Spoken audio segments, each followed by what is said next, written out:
आपल्या परिसरातील ताजी अपडेट पाहिजे आहे ना, तर मग आजच C24 तास या आपल्या यूट्यूब चॅनलला लाईक करा, शेअर करा, सबस्क्राईब करा आणि बेल आयकॉनवरती क्लिक करायला तर अजिबात विसरू नका. ग्रंथराज श्री ज्ञानेश्वरी आषाढी वारी पालखी सोहळ्याच्या पार्श्वभूमीवर शासकीय विभाग आणि प्रमुख पदाधिकाऱ्यांची नियोजन आणि आढावा बैठक नेवासा पंचायत समितीच्या सभागृहामध्ये आमदार विठ्ठलराव लंघे यांच्या अध्यक्षतेखाली संपन्न झाली आहे.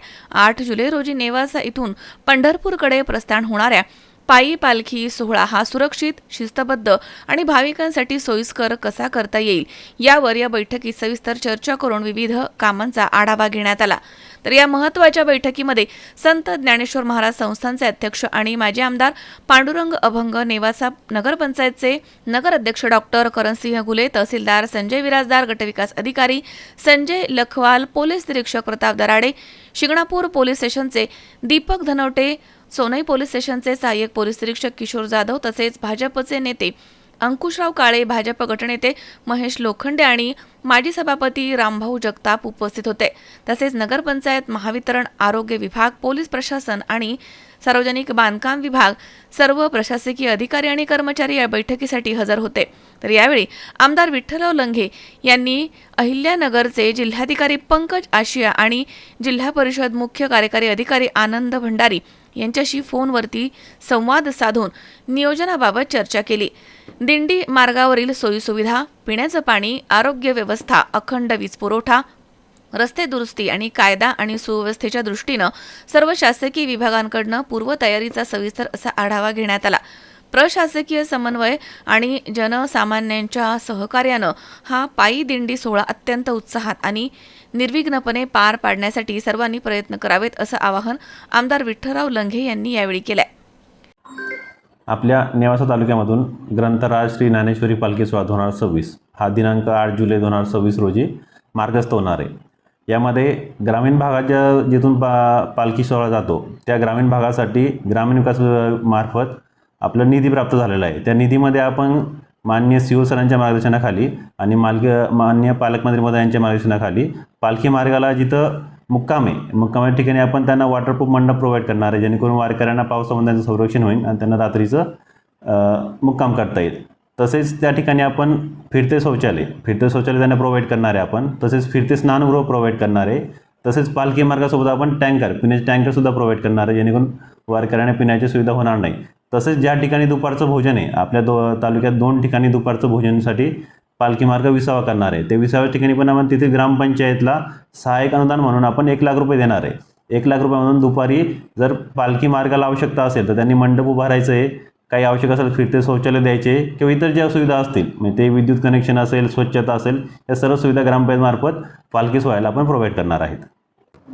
ज्ञानेश्वर महाराजांचं मंदिर आहे हे नेवासा शहराचं वैभवच आहे आणि म्हणून हा पालखी सोहळा वैष्णवांचा महामेळा आहे आणि यासाठी जी कोणतीही आपल्याला आम्ही त्या दिवशी पाहणी केल्यानंतरच्या सगळ्या गरजा पूर्ण करण्याची आम्ही त्या ठिकाणी जबाबदारी घेतलेली आहे.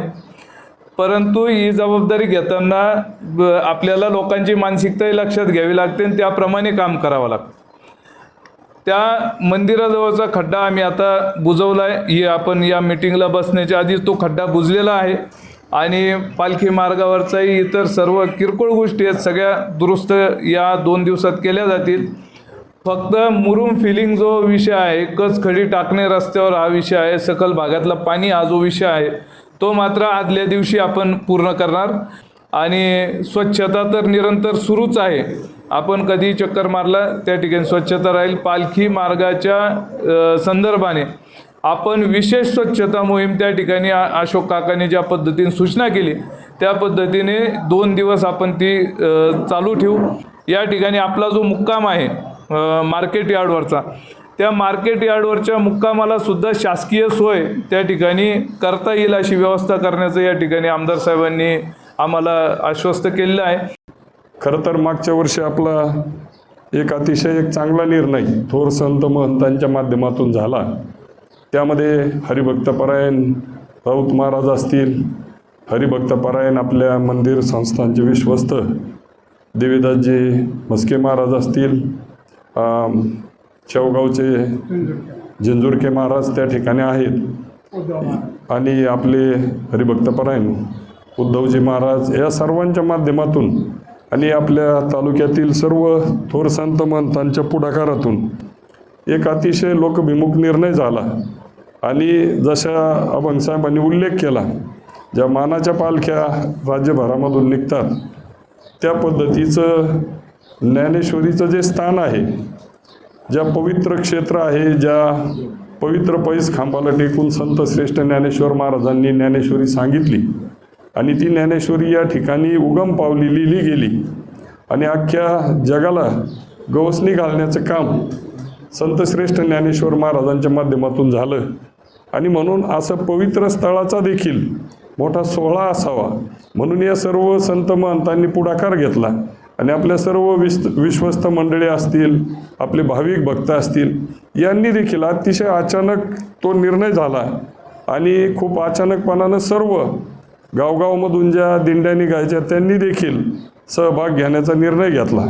यावर्षी मला वाटतं जवळजवळ 25 दिंड्यांचा सहभाग आपल्या या दुसऱ्या वर्षीच सोहळ्यामध्ये होणार आहे. आणि आपल्याला एक अतिशय दुसऱ्याच वर्षी आपल्याला बरीचशी मदत आपल्या महाराष्ट्र शासनाच्या माध्यमातून या ठिकाणी झालेली आहे.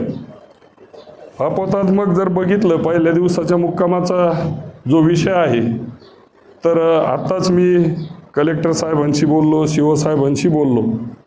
त्यांनी थोडंसं चर्चा करून पुन्हा एकदा माझ्याशी कलेक्टर साहेब बोलणार आहेत. खरंच एवढ्या मोठ्या सुविधा राज्य सरकारनं दिल्या.